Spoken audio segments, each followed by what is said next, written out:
thing. Let me ask you this: why'd you start studying in the first place? Why'd you get into this?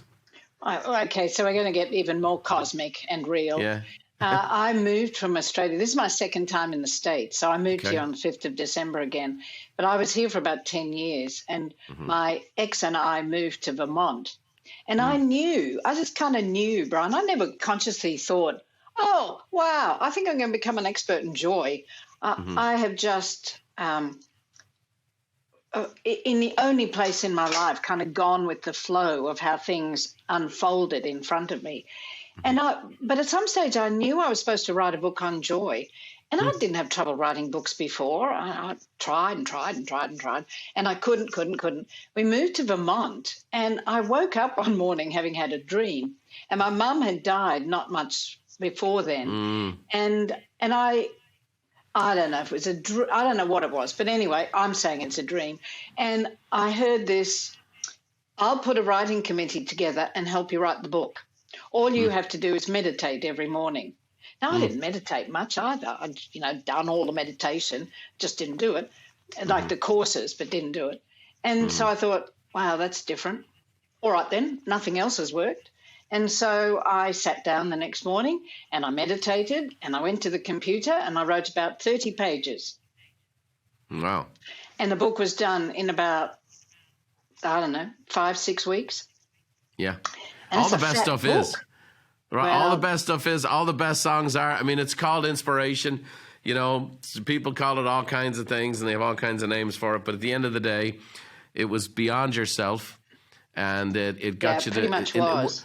Were you a joyful person at that time? Did you consider yourself a joyful person? Yeah. No. I tell you, Brian, one of the biggest, and I know we've got questions, but I think this is a more relevant story. Yeah.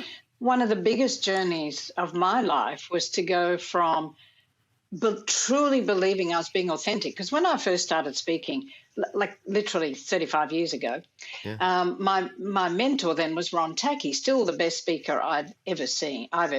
He's dead now, but he was the best speaker I'd ever seen. And he mentored me and introduced me to lots of famous speakers. And I was like, wow.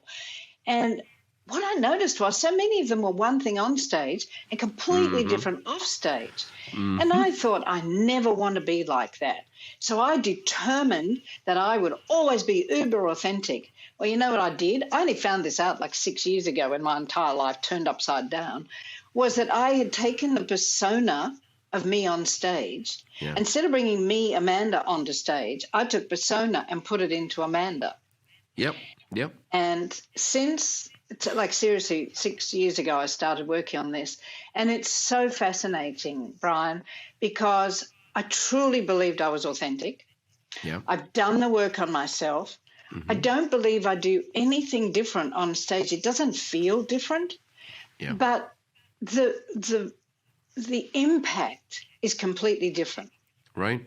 I would never have imagined it because I couldn't see it in myself. So the story for someone listening in the podcast is even if you don't know you're not being authentic, ask people and see if at work and at home, do you match?